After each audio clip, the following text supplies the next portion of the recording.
அனைவருக்கும் அன்பான வணக்கம். நம்ம எல்லாரும் கேட்டுட்டு இருக்கோம் யூஎஸ் தமிழ் எஃப்எம். அதிகமா கேளுங்க, அதிகமா என்ஜாய் பண்ணுங்க. இந்த நிகழ்ச்சி உங்களோட ஆண்டிப்பட்டி முதல் அமெரிக்கா வரை இது அனுபவங்களின் ஆரம்பம். வாரத்தோட இறுதி நாள்ல நம்ம என்ன பண்ணலான்னு நம்ம யோசிச்சுக்கிட்டே இருக்கோம்ல. கண்டிப்பா இந்த நேரம் நம்ம வாரத்தோட இறுதி நாளாக தான் வந்துருக்கு. இந்த நாளில் நம்ம குடும்பத்தோட பல நேரங்கள், பல மகிழ்ச்சியான தருணங்கள்லாம் நம்ம ஸ்பெண்ட் பண்ணியிருப்போம். அதை தாண்டி இந்த நிகழ்ச்சி உங்களுக்காக எதுக்காக வருதுன்னா, உங்களோட அனுபவங்களை, உங்களை மாதிரி இருக்க பல்வேறு அவங்களோட மனசுல இருந்து எழுதப்பட்ட அனுபவங்களை தான் நம்ம இந்த நிகழ்ச்சியில பாக்குறோம். பல்வேறு அனுபவங்களை நம்ம கேட்கும் போது ஏதோ ஒரு விஷயம் நம்மளுக்கு நல்லதா கிடைக்கும்ன்ற ஒரு நம்பிக்கையில இந்த ப்ரோக்ராம் நாங்க பண்ணிட்டு நம்ம எல்லாரும் கேட்டுக்கிட்டு இருக்கோம். US Tamil FM. அதிகமா கேளுங்க, அதிகமா என்ஜாய் பண்ணுங்க. இந்த வாரம் ஒரு நல்ல ஒரு கதையோட உங்களுக்கு நான் கண்டினியூவா சொல்ல போறேன். நம்ம எல்லாரும் கேட்டுக்கிட்டே இருக்க போறோம். அதுக்கு முன்னாடி 3 பாடல் உங்களுக்காக வந்துகிட்டே இருக்கு. கேட்டு என்ஜாய் பண்ணிட்டு கண்டிப்பா திரும்ப வாங்க. நம்ம ஒரு மனதை உருக்கக்கூடிய ஒரு நல்ல ஒரு கதையை நம்ம கேட்க போறோம். நம்ம எல்லாம் கேட்டுக்கிட்டு இருக்கோம் ஆண்டிப்பட்டி முதல் அமெரிக்கா வரை இது அனுபவங்களின் ஆரம்பம். வித் மீ மனோ.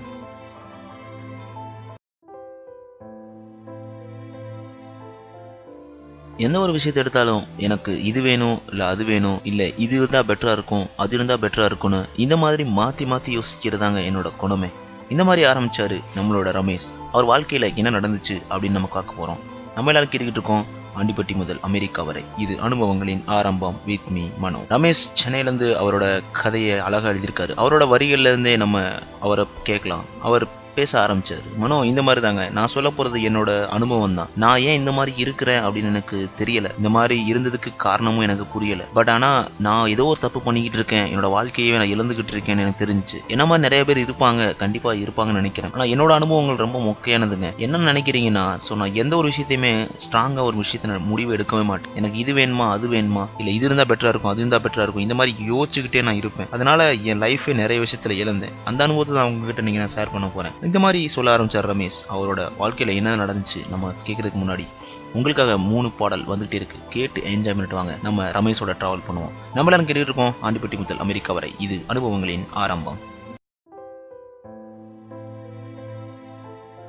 நம்ம எல்லாரும் கேட்டுக்கிட்டு இருக்கோம் யூஎஸ் தமிழ் எஃப்எம். அதிகமா கேளுங்க, அதிகமா என்ஜாய் பண்ணுங்க. இந்த நிகழ்ச்சி உங்களோட ஆண்டிப்பட்டி முதல் அமெரிக்கா வரை இது அனுபவங்களின் ஆரம்பம். நம்ம ரமேஷோட கதையை நம்ம தொடர்ந்து கேட்டுட்டே இருக்கோம். அவர் வாழ்க்கையில என்னதான் நடந்துச்சு அப்படின்னு அவர் சொல்ல ஆரம்பிச்சாரு. அவரோட வரியில இருந்து நம்ம கேட்கலாம். இந்த மாதிரி மனோ, நான் தான் சொன்னேன்ல, எனக்கு எதை சூஸ் பண்ண தெரியாது. இது என்னோட வாழ்க்கையில 10th ஸ்டாண்டர்ட்ல இருந்தே ஆரம்பிச்சுங்க. 10th முடிச்சவனே நான் மேக்ஸ் குரூப் போறதா, பிசிக்ஸ் குரூப் போறதா, எனக்கு என்ன விருப்பம்னு எனக்கு தெரியல. ஒரு சில பேர் அவங்க சொல்லுவாங்க, எனக்கு இது பிடிச்சிருக்கு, அது பிடிக்கல அப்படின்னு சொல்லுவாங்க. ஆனா எனக்கு அந்த மாதிரி எண்ணம் கிடையாது. யாரு எதை சொல்றாங்களோ, இவங்க ஒரு பாசிட்டிவ் சொன்னா அவங்க சைடு நான் போவேன். இன்னொருத்தவங்க அதே இன்னொரு பாசிட்டிவ் சொன்னா அதை யோசிப்பேன். இந்த மாதிரி நான் யோசிச்சு என்னோட மைண்ட் மொத்தத்தையும் இழந்துட்டேங்க. எனக்கு தேவை என்னன்றதே நான் யோசிக்கவே முடியல. அப்பா அம்மா சொல்லுவாங்க அது பெட்டரா இருக்கும் சொல்லுவாங்க, அதை கேட்பேன். சடனா என் ஃப்ரெண்டு இன்னொருத்துல ஜாயின் பண்ணுவான். அவன் சொல்லுவான் இது கரெக்ட் பெட்டரா இருக்கும் சொல்லிட்டு அது மாதிரி சேர்ந்தேன். இந்த மாதிரி குழப்பங்களுக்கு இடையிலேயே வாழ்ந்ததுனால என்னோட வாழ்க்கை என்னமோ இந்த மாதிரி மாறிடுச்சுங்க. இந்த மாதிரி யாருமே இருக்கக்கூடாதுங்க. கண்டிப்பா நீங்க உங்களோட முடிவுகளை ஸ்ட்ராங்கா இருக்கணும் அப்படின்றத அவர் சொன்னார். கண்டிப்பா அவர் சொல்றது என்னமோ கரெக்டா தான் இருக்கும் அப்படின்னு நினைக்கிறேன். சோ கண்டிப்பா அவர் என்ன சொல்ல வராரு அப்படின்னு கேட்கறதுக்கு முன்னாடி அடுத்தடுத்த 3 பாடல் உங்களுக்காக வந்துகிட்டே இருக்கு. கேட்டு என்ஜாய் பண்ணிட்டு ஸ்டே டியூன். நம்ம எல்லாரும் கேட்டுக்கிட்டு இருக்கோம் யூஎஸ் தமிழ் எஃப்எம். அதிகமா கேளுங்க, அதிகமா என்ஜாய் பண்ணுங்க. இந்த நிகழ்ச்சி ஆண்டிப்பட்டி முதல் அமெரிக்கா வரை இது அனுபவங்களின் ஆரம்பம். நம்ம எல்லாரும் ரமேஷோட டிராவல் பண்ணிட்டு இருக்கோம். அவர் வாழ்க்கையில நடந்துச்சு அப்படின்னு தெரிஞ்சுக்கிறதுக்கு நம்ம ஆவலா இருக்கோம்ல. கண்டிப்பாங்க நம்ம எல்லாம் கேட்டுக்கிட்டு இருக்கோம் இந்த நிகழ்ச்சி ஆண்டிப்பட்டி முதல் அமெரிக்கா வரை இது அனுபவங்களின் ஆரம்பம். வித் மீ மனோ. ரமேஷ் தொடர்ந்து சொல்ல ஆரம்பிச்சாரு அவருக்குள்ள என்ன நடந்துச்சு. ஸோ இந்த மாதிரி தான் எதையும் சூஸ் பண்ண தெரியல. லைஃபே இந்த மாதிரி எப்பயுமே ஒரு குழப்பமா தான் போச்சு. என்னை யாரும் மதிக்கவும் இல்லை. ஸோ என்னோட என்ன தேவை என்னாலேயே புரிஞ்சுக்க முடியல. இப்படி நாங்கள் லைஃப் போச்சு, இந்த மாதிரி இருந்துச்சு அப்படின்னு சொல்ல ஆரம்பிச்சார் ரமேஷ். அவர் தொடர்ந்து சொல்ல ஆரம்பிச்சார். இந்த மாதிரி மனோ எப்படியோ காலேஜில் சேர்ந்தேன். ஸோ ஏதோ ஒரு குரூப் இன்ஜினியரிங் எல்லாம் படிக்கிறாங்க அப்படின்னு சொல்லிட்டு நானும் படித்தேன். ஸோ அந்த இடத்துலையும் எனக்கு நிறைய இந்த குரூப் எடுக்கணுமா அந்த குரூப் எடுக்கணும்னு சொல்லிட்டு அதனால நான் 12th நான் எனக்கு பிடிச்ச விஷயத்த எடுக்காம யாரோ ஒருத்தவங்க சொன்னாங்க மாறினதுக்காக என்னோட மார்க் ரொம்பவே அடிபட்டுச்சு. எங்க வீட்டில் ரொம்ப கஷ்டப்பட்டுதாங்க. ரொம்ப கஷ்டப்பட்டு என்ன இப்போ இன்ஜினியரிங் சேர்த்து வச்சாங்க. அதுவும் எனக்கு ஒரு சரியான குரூப்பா சூஸ் பண்ண தெரியல. ஏதோ ஒரு விஷயத்துல சேர்ந்துட்டேன். இதுக்கப்புறம் நம்ம லைஃப் ஆச்சும் கரெக்டா இருக்கணும், ஸ்ட்ராங்கா இருக்கணும் அப்படின்னு ஆரம்பிச்சேன். பட் ஆனால் அதெல்லாம் எதுவுமே நடக்காம எப்பவுமே இன்னமும் குழப்பத்தோடய சுத்துற மாதிரி அந்த ஒரு வாழ்க்கை அமைய எனக்கு கடவுள் கொடுத்துட்டாருன்னு நினைக்கிறேன். இந்த மாதிரி தாங்க அவர் சொன்னாரு. அவருக்கு என்னதான் நடந்துச்சு, ஸோ அவர் சொல்றது எல்லாமே எல்லாத்துக்கும் நடந்த மாதிரி தானே இருக்கு. ஆனால் அவருக்கு என்ன ஸ்பெசிஃபிக்கா நடந்துச்சு அப்படின்னு கேட்கறதுக்கு முன்னாடி உங்களுக்காக அடுத்தது 3 பாடல் வந்துட்டு இருக்கு. கேட்டு என்ஜாய் பண்ணுங்க. நம்ம எல்லாரும் கேட்டுக்கிட்டு இருக்கோம் யூஎஸ் தமிழ் எஃப்எம். அதிகமா கேளுங்க, அதிகமா என்ஜாய் பண்ணுங்க. இந்த நிகழ்ச்சி ஆண்டிப்பட்டி முதல் அமெரிக்கா வரை இது அனுபவங்களின் ஆரம்பம். அடுத்தடுத்த 3 பாடலை கேட்டு கண்டிப்பா ரசிச்சிருப்பீங்கன்ற ஒரு நம்பிக்கையில நம்ம அடுத்து நம்ம ரமேஷோட டிராவல் பண்ண போறோம். அவருக்கு என்னதான் நடந்துச்சு, ஸோ அவர் தொடர்ந்து சொல்ல ஆரம்பிச்சார். மரம் இந்த மாதிரி தான், நான் எதையுமே ஒரு கரெக்டா சூஸ் பண்ற நிலைமை நான் இல்லை. இது ஏன் எனக்குன்னு தெரியல, என்னோட பிறவி குணமா இல்லை எங்க அப்பா அம்மா அந்த மாதிரி சொல்லி கொடுத்தாங்களா அப்படின்னு தெரியல. ஆனால் கண்டிப்பாக எங்கள் அப்பா அம்மாவை நான் சொல்லக்கூடாது, ஏன்னா அவங்க தெளிவான முடிவை தான் எடுத்தாங்க. ஸோ நான் என்னதான் மாறினா கூட அவங்க எனக்கு நல்ல ஒரு வழியை காமிச்சாங்க. ஸோ ஆனால் அதை நான் ஃபாலோ பண்ணுற அளவுக்கு இல்லை. இது மாதிரி தான் எக்ஸாம் நடந்துச்சு. ஸோ எக்ஸாமில் கூட நான் எழுதின பின்னாடி மார்க் எதுவும் வந்துச்சான்னு தெரில. வீட்டுக்கு போகணுமா போகக்கூடாதா, இல்லை என்ன பண்ணணும், எல்லா விஷயத்துலையுமே ஒரு குழப்பமாகவே எனக்கு இருந்துச்சு. இதை மாற்றுறதுக்கு ஏதாச்சும் ஒரு விஷயம் நடக்காதா அப்படின்னு யோசித்தேன். இது எல்லாமே என் சைடில் தான் மிஸ்டேக் இருக்குன்றது எனக்கு புரிய வந்துச்சு. அதுக்கப்புறம் தான் நான் எப்பயுமே ஒரு ஸ்ட்ராங்காக இருக்கலாம்னு ஆசைப்பட்டேன். ஆனால் அப்பவும் முடியல. என்ன ஏரியாமே நான் ஒரு 2-3 பல முடிவுகளை நான் எடுத்தேன். எந்த ஒரு பிரச்சனையும், ஒரு சின்ன பிரச்சனையை கூட என்னால் சால்வ் பண்ண முடியல. ஏதோ ஒரு எதிர்காலத்தில் நல்லது நடக்க போதா இல்லை கெட்டது நடக்க போதா தெரியறதுக்கு முன்னாடியே உட்காந்து அதை பற்றி ஃபீல் பண்ணுறதும் புலம்புறதும், இந்த மாதிரி ஒரு சொல்ல முடியாத ஒரு ஃபீலிங் தாங்க எனக்கு இருந்துச்சு அப்படின்னு சொன்னார். அவருக்கு என்னதான் ஆச்சு, அவர் என்ன சொல்ல வர்றாருன்னு எனக்கும் புரியல. கண்டிப்பாக நம்ம எல்லாரும் கேட்போம் அவர் என்னதான் எழுதியிருக்காரு அப்படின்னு. கேட்கறதுக்கு முன்னாடி 3 பாடல் உங்களுக்கு கேட்டு என்ஜாய் பண்ணுங்க. நம்ம கேட்டுக்கிட்டு இருக்கோம் ஆண்டிபட்டி முதல் அமெரிக்கா வரை, இது அனுபவங்களின் ஆரம்பம்.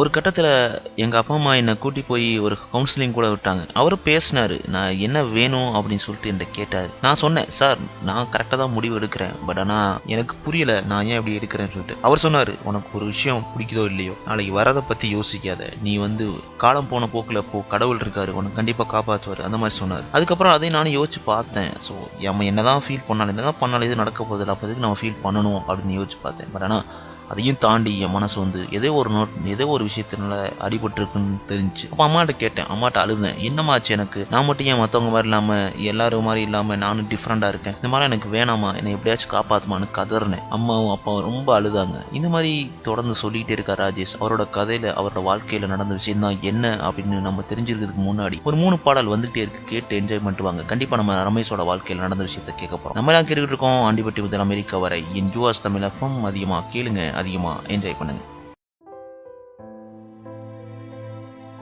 நம்ம கேட்டுட்டு இருக்கோம் யூஎஸ் தமிழ் எஃப்எம். அதிகமாக கேளுங்க, அதிகமாக என்ஜாய் பண்ணுங்க. இந்த நிகழ்ச்சி ஆண்டிபட்டி முதல் அமெரிக்கா வரை, இது அனுபவங்களின் ஆரம்பம். நம்ம ரமேஷோட வாழ்க்கையை கேட்டுக்கிட்டு இருக்கோம். அவர் எதையும் சூஸ் பண்ண தெரியாம ரொம்ப கஷ்டப்பட்டு இருந்திருக்காரு. அதுக்கப்புறம் காலேஜ் முடிச்ச பின்னாடி ஏதோ ஒரு வேலை கிடைக்குன்னு சொல்லிட்டு போனேன். ஸோ அங்கேயும் எனக்கு மல்டிபிள் ஆப்ஷன் கிடைச்சிச்சு. அப்போ கூட எனக்கு ஒரு தெளிவான முடிவு இல்லாமல் என்னோட ஃப்ரெண்ட்ஸ் எங்க போனாங்க அதை தான் நான் ஃபாலோ பண்ணேன். இது ஏன் நடந்துச்சு எனக்கு தெரியல. அன்னைக்கு நான் தெளிவான முடிவு எடுக்காதனால தான் இன்னைக்கு வரைக்கும் நான் இன்ஜினியரிங் முடிச்சுட்டு இந்த மாதிரி சுத்திக்கிட்டு இருந்தேன். ஸோ எதுவுமே வேலை கிடைக்கல. ஸோ கிடைச்ச வேலையை நான் பார்த்துக்கிட்டு இருந்தேன். கிடைச்ச வேலையிலும் கூட எனக்கு ஒரு கரெக்டான விஷயமா சூஸ் பண்ண தெரியல. ஏதோ ஒரு சகிப்பு, ஏதோ ஒரு துன்பம் என்னோட மனசுல எப்பயுமே இருந்துகிட்டே இருந்துச்சு. என்னோட பேரண்ட்ஸை காப்பாற்றணும், அதுக்கப்புறம் என்னை நான் காப்பாற்றிக்கணும், இந்த 2 விஷயங்கள் மட்டும் எனக்கு தெளிவா இருந்துச்சு. பட் நான் அது நான் எப்படி பண்ண போறேன் அப்படின்னு எனக்கு தெரியல. இந்த மாதிரி நான் எனக்குள்ளேயே நிறைய கொஸ்டின்ஸ் என்னை தூங்க விடல. எப்பயுமே நான் பைத்திய மாதிரி அலைஞ்சிட்டே இருந்தேன். இதுக்கெல்லாம் ஒரு தீர்வு வராதான்னு சொல்லிட்டு கடவுள்கிட்ட அழுகாத நாட்களே கிடையாது. இந்த மாதிரி ரமேஷ் ரொம்ப உருக்கமா சொல்லிட்டு இருக்காரு. அவருக்குள்ள நடந்ததா என்ன, இத்தனை கொஸ்டின்ஸ், இத்தனை விஷயங்கள் என்ன நடந்துச்சு அவருக்கு அப்படின்னு தானே பாக்குறோம். கண்டிப்பாங்க நம்மளுக்கு என்ன நடக்க போகுது, என்ன நடந்துச்சு அப்படின்னு பாக்கிறதுக்கு முன்னாடி ஒரு 3 பாடல் உங்களுக்கு கேட்டு என்ஜாய் பண்ணுங்க. நம்மளா கேட்டுட்டு இருக்கோம் ஆண்டிபட்டி முதல் அமெரிக்கா வரை, இது அனுபவங்களின் ஆரம்பம்.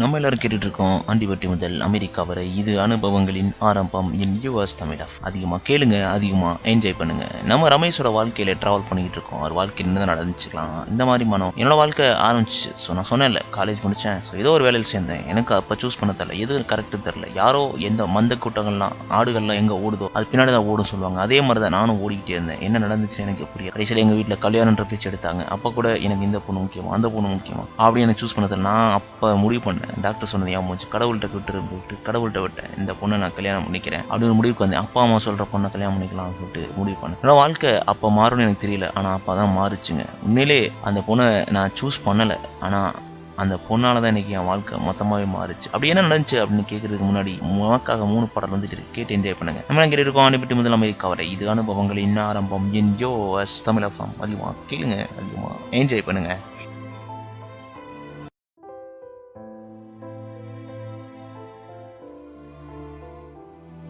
உண்மையிலங்க அவளை கல்யாணம் பண்ணதுக்கு அப்புறம் என்னோட வாழ்க்கையை அப்படியே மாறிச்சு. ஸோ என்னோட முடிவுகள் எல்லாத்தையும் நான் அவகிட்ட கொடுத்தேன். அவ கரெக்டா எடுத்தா. எனக்கு இது வரைக்கும் நடந்த எல்லா விஷயங்களும் ரொம்ப சூப்பரா மாறிச்சு. அப்பதான் தெரிஞ்சு ஒரு பொண்ணோட வாழ்க்கை, ஒரு பொண்ணோட கேரக்டர் எந்த அளவுக்கு நம்மளுக்கு வந்து இம்பாக்ட் பண்ணுதுன்னு சொல்லிட்டு. உண்மையிலேயே நான் அதை கடவுளுக்கு வந்து ரொம்ப முதல் முறையா ஒரு முடிவை கடவுள்கிட்ட கொடுத்தேன். ஸோ ஏதோ நடக்கட்டும், நடக்கட்டும், நம்ம வந்து ஃபீல் பண்ண வேணாம்னு சொல்லி அந்த முடிவு இன்னைக்கு என்னோட வாழ்க்கையில எல்லா முடிவுகளையும் எடுக்குதுன்னு சொல்லும் போது என்னால ரொம்ப சந்தோஷமா இருக்கு. இந்த மாதிரி தான் வாழ்க்கை எல்லாமே மாறும் அப்படின்னு சொல்லுவாங்க. அவளோட நல்லா என்னோட வாழ்க்கையை வாழ்ந்துகிட்டு இருக்கேன். ஸோ அதுக்கப்புறம் கூட நிறைய விஷயங்கள் எங்களுக்குள்ள நடந்துச்சு. ஸோ என்னன்னு கேட்கறதுக்கு எல்லாருக்கும் ஆர்வமா இருக்குன்னு நினைக்கிறேன். அப்படி சொல்லி முடிச்சாரு. கண்டிப்பாங்க அவர் என்ன சொல்ல போறாரு, அவருக்கு என்ன நடந்துச்சு அப்படின்னு கேட்கறதுக்கு முன்னாடி நமக்காக 3 பாடல் வந்துட்டு இருக்கு. கேட்டு என்ஜாய் பண்ணுங்க. நம்மளா கேட்டுட்டு இருக்கோம் ரமேஷோட வாழ்க்கை. இது யூஎஸ் தமிழ் எஃப்எம். அதிகமா கேளுங்க, அதிகமா என்ஜாய் பண்ணுங்க. இந்த நிகழ்ச்சி ஆண்டிப்பட்டி முதல் அமெரிக்காவை, இது அனுபவங்களின் ஆரம்பம்.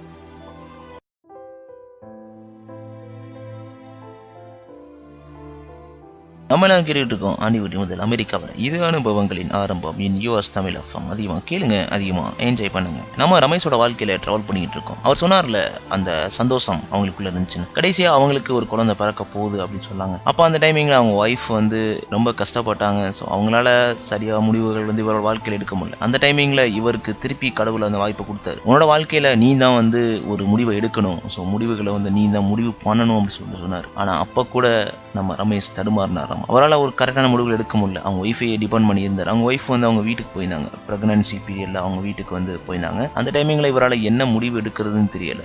அப்பவும் ரொம்ப கஷ்டப்பட்டிருக்காரு. ஐயோ கடவுளை, ஏன் இந்த மாதிரி என்ன படைச்ச அப்படின்னு கேட்டிருக்காரு. என்னதான் இருந்தாலும் அவங்க ஒய்ஃபுக்கு ரொம்ப முடியாம போச்சு. ஸோ குழந்தை பிறக்கிறதே ரொம்ப டவுட் ஆச்சு. இந்த டைமிங்ல என்ன முடிவு எடுக்கணும், ஒன்னு குழந்தை இல்ல அம்மா, 2 பேரை தான் காப்பாற்றணும் அப்படின்னு சொல்லி அஸ் ஹஸ்பண்டா நீங்க என்ன முடிவு பண்ணுவீங்க கேட்டிருக்காங்க. அவர் வந்து எதுவுமே தெரியாம அதே இடத்துல நின்று அழுதுருக்காரு. ஸோ இந்த மாதிரி ரமேஷோட வாழ்க்கையில என்ன நடந்துச்சு, கடைசியில அவர் என்ன முடிவு எடுத்தார், அவங்க ஒய்ஃபும் அவங்க பையனோ குழந்தையோ இல்ல யாரு நல்லா இருந்தாங்களா அப்படி தெரிஞ்சிருக்கு முன்னாடி உங்களுக்காக 3 பாடல் வந்துட்டு இருக்கு. கேட்டு என்ஜாய் பண்ணுங்க. நம்ம அடுத்து நம்ம ரமேஷோட வாழ்க்கையில நடந்துச்சுன்னு கேட்போம். நம்ம என்ன கேட்டுட்டு இருக்கோம் ஆண்டிப்பட்டி முதல் அமெரிக்கா வரை, இது அனுபவங்களின் ஆரம்பம்.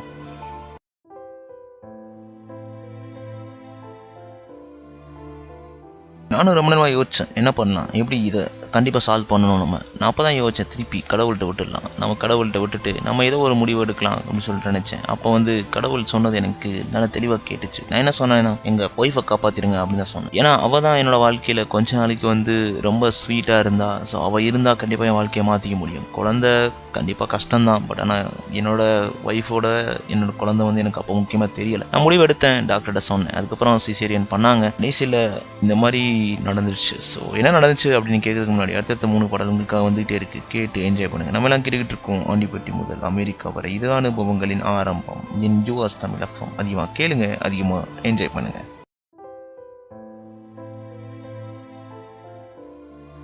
ரமேஷோட வாழ்க்கையில என்ன நடந்துச்சு, அவர் கடைசி எடுத்த முடிவு கரெக்டா இருந்துச்சா இல்லையா அப்படின்னு நம்ம யோசிக்கிறோம். நம்மளாம் கேட்டுட்டு ஆண்டிப்பட்டி முதல் அமெரிக்கா வரை, இது அனுபவங்களின் ஆரம்பம். In US Tamil FM. அதிகமா கேளுங்க, அதிகமா என்ஜாய் பண்ணுங்க. இந்த மாதிரி வாழ்க்கையை போயிட்டே இருந்துச்சு. ஸோ அவர் வந்து முடிவு எடுத்தார். ஸோ அந்த முடிவு வந்து எப்படி போச்சுன்னு தெரியல. டாக்டர்லாம் ரொம்ப கஷ்டப்பட்டாங்க. ஸோ வெளியில 2 கடவுளை மட்டுமே நம்பி வேண்டிக்கிட்டு இருந்தாரு. கடைசியில என்ன நடந்துச்சு தெரியுமா? ஸோ 2 பேருமே வந்து உயிரோட இருந்தாங்க, நல்லபடியா காப்பாற்றப்பட்டாங்க. அதாங்க கடைசியில் அவரோட முடிவுகளை எடுக்க பழகிக்கிட்டாருன்னு நினைக்கிறேன். கடவுளை விரும்பினார். இதுல அவர் என்ன சொல்றாரு, எந்த ஒரு விஷயத்துக்கு நீங்க குழம்பாதீங்க, எப்பயுமே தெளிவா இருங்க, கண்டிப்பா நடக்கிறது நடக்கும், கடவுளை மட்டும் நம்புங்க, உங்களுக்கு தாண்டி ஒரு சக்தி இருக்கு, சக்தி நம்மளை காப்பாற்றும் அப்படின்னு நினைச்சு அவர் வந்து இந்த கதையை எழுதி முடிச்சார். இதெல்லாம் ரொம்ப இம்ப்ரெசிவான ஸ்டோரி அப்படின்னு கிடையாது, ஆனா ஒரு நல்ல மெசேஜ் நம்மளுக்கு சொல்லியிருக்காரு அப்படின்னு தான் சொல்லலாம். Thank you Ramesh for your very good story அப்படின்னு சொல்லிக்கிட்டு இந்த மாதிரி இன்னும் நிறைய விஷயங்களை வந்து நம்ம பார்க்க உங்களுக்காக 3 பாடல் வந்துட்டு இருக்கு. கேட்டு என்ஜாய் பண்ணுங்க. நம்ம எல்லாம் கேட்டுட்டு இருக்கோம் ஆண்டிப்பட்டி முதல் அமெரிக்கா வரை, இது அனுபவங்களின் ஆரம்பம். In US Tamil. அதிகமா கேளுங்க, அதிகமா என்ஜாய் பண்ணுங்க. நம்ம என்ன ப்ரோக்ராமோட கடைசிக்கு வந்துட்டோம். ஸோ இன்னைக்கு ரமேஷோட வாழ்க்கையை கேட்டோம். அவர் எந்த அளவுக்கு உண்மையிலே ஒரு நல்ல விஷயத்த சொல்லியிருக்காரு. எந்த ஒரு விஷயத்தையும் நம்ம தெளிவாக இருக்கணும், தெளிவாக முடிவு இருக்கணும், ஸ்ட்ராங்காக இருக்கணுன்ற ஒரு விஷயத்த சொல்லியிருக்காரு. கண்டிப்பாங்க இது நம்ம ஃபாலோ பண்ணணும்னு சொல்லிக்கிட்டு இந்த ஒரு அனுபவத்திலேருந்து ஒரு நல்ல விஷயம் நம்மளுக்கு கிடைச்சிருக்கு. இது மாதிரி அனுபவங்களை, உங்களோட அனுபவங்களை எங்களுக்கு அனுப்புங்க. உங்களோட அனுபவங்களை உலகம் கேட்கும். நீங்கள் அனுப்ப வேண்டியது, நீங்கள் செய்ய வேண்டியதெல்லாம் ஒரே ஒரு விஷயம் தான். நீங்கள் எங்களோட சைட் ustamilafm.com சைட்டுக்கு போயிட்டு அங்கே ஆண்டிப்பட்டி முதல் அமெரிக்கா வரை அந்த ரெக்வஸ்ட் பாக்ஸில் உங்களோட கதையை எங்களுக்கு அனுப்புங்க. கண்டிப்பாக உங்களோட கதையும் அடுத்த வாரம் இந்த நிகழ்ச்சியில் வரும். இது மாதிரி அடுத்த வாரம் ஒரு நல்ல கதையோட உங்களை மீட் பண்ணுறேன். அது வரைக்கும் உங்களிருந்து விடைபெறுவது உங்கள் மனம். இதுக்கப்புறம் நல்ல நல்ல ப்ரோக்ராம்லாம் யூஎஸ் தமிழ் எஃப்எம்ல வரப்போகுது. கண்டிப்பாக கேட்டு என்ஜாய் பண்ணுங்க. நம்மளால கேட்டுக்கிட்டு இருக்கோம் யூஎஸ் தமிழ் எஃப்எம். அதிகமா கேளுங்க, அதிகமா என்ஜாய் பண்ணுங்க. இந்த நிகழ்ச்சி ஆண்டிப்பட்டி முதல் அமெரிக்கா வரை, இது அனுபவங்களின் ஆரம்பம். நன்றி.